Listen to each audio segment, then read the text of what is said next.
नमस्कार। हिंदुस्तान मेल में आप सभी का स्वागत है। भागीरथपुरा की खबर इन दिनों देश ही नहीं बल्कि दुनिया में देखी जा रही, सुनी जा रही है और इस बात पर अफसोस जताया जा रहा है कि आखिर ऐसा कैसे हो गया कि सबसे स्वच्छ शहर कहलाने वाले इंदौर में दूषित पानी पीने से 20 लोगों की मौत हो गई है। ये अपने आप में एक बड़ा घटनाक्रम है और निश्चित रूप से ये हमारे लिए शर्मनाक भी है। लेकिन सवाल ये है कि लगातार चेताने के बाद भी, लगातार कहने के बाद भी आखिर ऐसी घटना कैसे घट गई। इस वक्त हमारे साथ में एक ऐसी शख्सियत मौजूद है जिन्हें मैं लंबे समय से जानता हूं।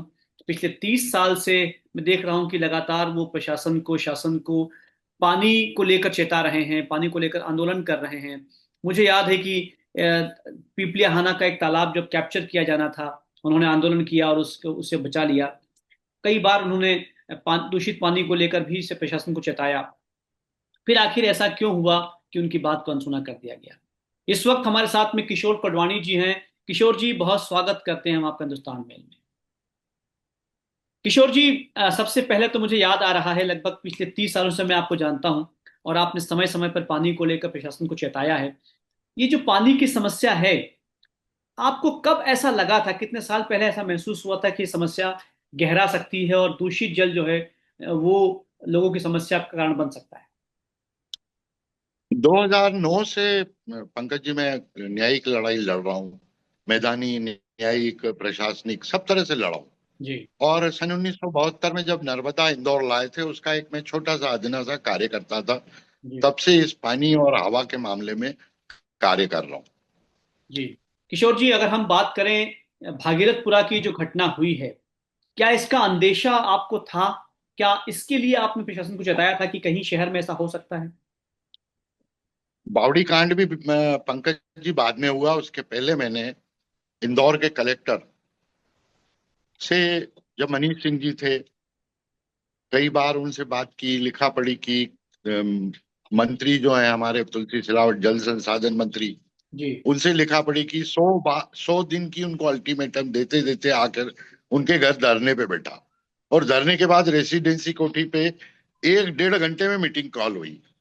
और उस मीटिंग में ये सारी चीजें मैंने रखी जी। कि भाई, जो आपका पानी प्रबंधन है, दो तीन अलग अलग पार्ट थे उसके। पहला पार्ट ये था कि जो पानी के अंदर क्लोरीन डाली जाती है, जी। बीजलपुर पे के बाद टंकी पे पानी जाता है, टंकी पे कोई क्लोरीन मिलाने की व्यवस्था नहीं थी। जी। और ट्यूबवेल का एक आदेश करवा चुका था क्लोरीन के मामले में, कि ट्यूबवेल में भी जो है उसमें क्लोरीन डालना है। और वहां एक स्टिकर लगाना है कि ये पीने योग्य नहीं है, क्योंकि 94% इंदौर का भूजल दूषित है। तो इनने स्टिकर लगा के काम की इतीश्री कर दी। अब आप बताओ पंकज जी, स्टिकर की समय सीमा कितनी? 5-7 दिन में तो स्टिकर कागज का जल उड़ जाए। जाएगा। जी। और आज तक इंदौर के शहरों को ये, नागरिकों को जाहिर सूचना नहीं दी है कि भाई, ट्यूबवेल का पानी पीने योग्य नहीं है। लोग पी रहे हैं। इसलिए पी रहे हैं क्योंकि जो हमारा आकलन है पानी का, वो 135 लीटर से ये करते आए। सन 1972 का मैन्युअल लेके चल रहे हैं।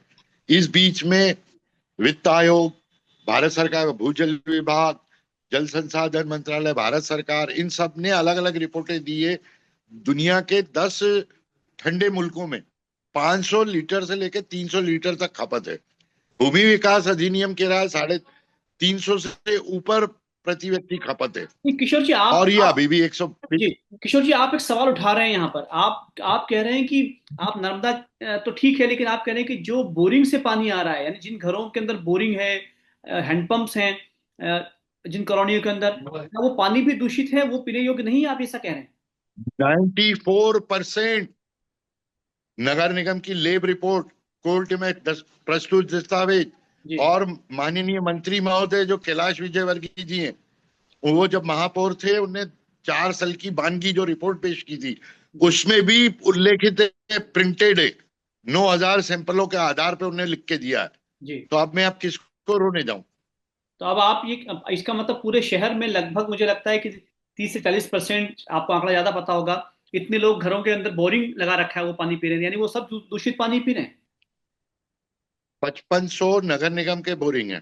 जी। 1 लाख से अधिक निजी बोरिंग है, जी। आपके मेरे बिल्डिंग में, मल्टी में, जी। घर में। और आप आश्चर्य करोगे सर, कि अप्रैल आता है और कलेक्टर एक आदेश जारी करता है कि बोरिंग पे प्रतिबंध। जी फिर बिल्कुल। भी कूदते हैं। आप कंप्लेंट कर लो, कुछ नहीं होगा। जी पैसा ले लेगा, या प्रशासन का दबाव आ जाएगा, या नेता का दबाव आएगा और खुदेगा। खुद मैं एक। उनके खिलाफ इसलिए नहीं लड़ता हूं कि वो आखिर पानी लाए कहां से। जी और जिस तरह से कलेक्टर जो परमिशन देता है, उसके पास कोई रिकॉर्ड नहीं है कि इंदौर के कितने ट्यूबवेलों को खोदने की हमने परमिशन दी। कोई रिकॉर्ड संधारित नहीं है। जी जी हवा में चल रहा है काम। जी। यानी एक आपने बहुत स्पष्ट बात ये कर दी है कि जो बोरिंग है वो भी बहुत दूषित है। क्या इस दूषित पानी से आपने क्या इस पर बातचीत आपने डॉक्टर से की है? किस तरह की समस्याएं आ सकती हैं? क्योंकि आप कह रहे हैं कि 1 लाख लोग जो हैं वो घरों के अंदर पानी पी रहे हैं इस। अरे पंकज जी, सवाल ये है कि वो 1 लाख की लिस्टिंग हो, जी तो आप पता करो कि भाई इसके आसपास ये सीवरेज भी इसमें जा रहा है। बिल्कुल। अब यही नहीं, रिकॉर्ड ही नहीं बना पा रहे हैं। इसीलिए कलेक्टर से जो मैंने धरने देके और तुलसी सिलावट के घर से रेसिडेंसी जाके बात की थी, तो ये मैंने उनसे कहा था कि 2 मॉडल वार्ड, जी 2 मॉडल वार्ड जिसको स्वीकृति मिली। मैंने बिजली कनेक्शन, उस 2 वार्डों के कितने घरों के बिजली कनेक्शन है, उसकी लिस्ट निकाल के इनको हाथ में दी। जी और इनसे कहा कि आपका जो खातेदार है, संपत्ति करदाता, नल करदाता, कचरा करदाता, इसकी लिस्ट को क्रॉस मैच कर लो। और जी फिजिकल 2 वार्डों में हम कॉलेज की टीम लगाकर, उनका एक चैप्टर होता है पढ़ाई का, जी और इसका भौतिक सत्यापन कर लें कि भाई इनको पानी जो मिल रहा है घर में, वो क्या नर्मदा का मिल रहा है, ट्यूबवेल का मिल रहा है, सरकारी ट्यूबवेल का मिल रहा है, टैंकर का मिल रहा है, या अन्य कोई सोर्स से मिल रहा है। जी जब ये सारी चीजें रिकॉर्ड बनता, तो पता लगता है इनको कि एक आदमी की खपत कितनी है, और ये किस तरीके से बंटवारा है। अब यदि खातेदार और बिजली के उपभोक्ताओं को काउंट करूं, तो 38% मेरे पास नल कनेक्शन दाता है। जी इसका मतलब 60% इंदौर के लोगों के पास अभी तक नर्मदा की लाइन नहीं पहुंचा पाए। जी जी। किशोर जी, मुझे याद है लगभग 15 साल पहले आपके साथ में एक इंटरव्यू हुआ था, तब आपने एक सवाल उठाया था कि शहरों में कई जगहों पर, अमूमन कई जगहों पर जो है वो नीचे पानी की लाइन है और ऊपर ड्रेनेज की लाइन है। तब भी आपने सरकार को चेताया था। आपको लगता है कि ये एक भैया, बहुत बड़ी समस्या है? आज जो आप समस्या देख रहे हो, और आप पूरे शहर के आप सैंपल करवाओगे, जी तो आप चौकन्ने हो जाओगे, कान खड़े हो जाएंगे सबके, कि किस धरातल पे ले जाके खड़ा किया।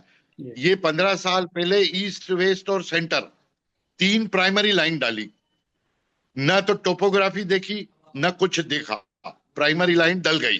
जी प्राइमरी लाइन डली मेरे घर के सामने का, मैंने इनको कहा कि मेरी जो गली की लाइन है वो इसके नीचे है, 4 फीट का डिफरेंस है, और आपकी प्राइमरी लाइन 4 फीट ऊपर है। इसके साथ ये कैसे मैच होगी, ये कोई समझाए।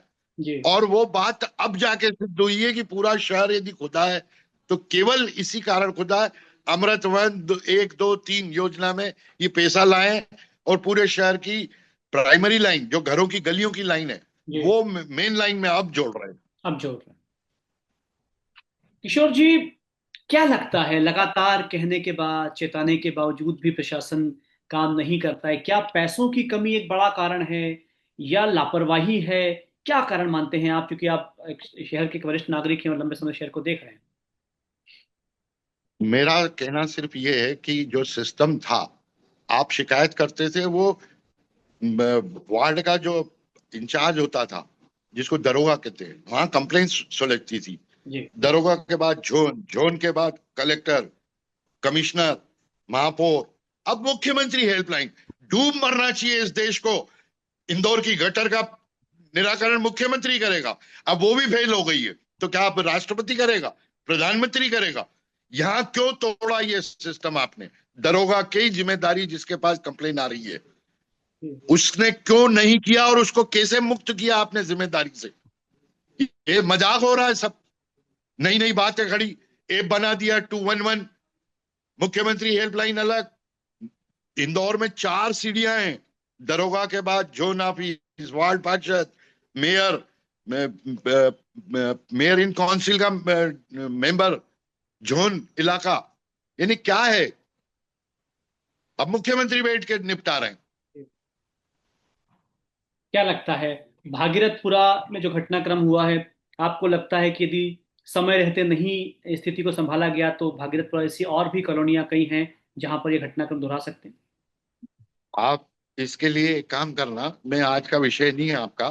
जी। मैंने कोरोना काल के 85 वार्ड और उनका एयर पोल्यूशन, आपका बिजली कंजम्पशन और जी। मरीजों की संख्या के आधार पे उसका जब आकलन किया, तो मेरे तो चौकन्ना हूं, मुझे आज तक समझ में नहीं आ रहा वो हो क्या रहा है।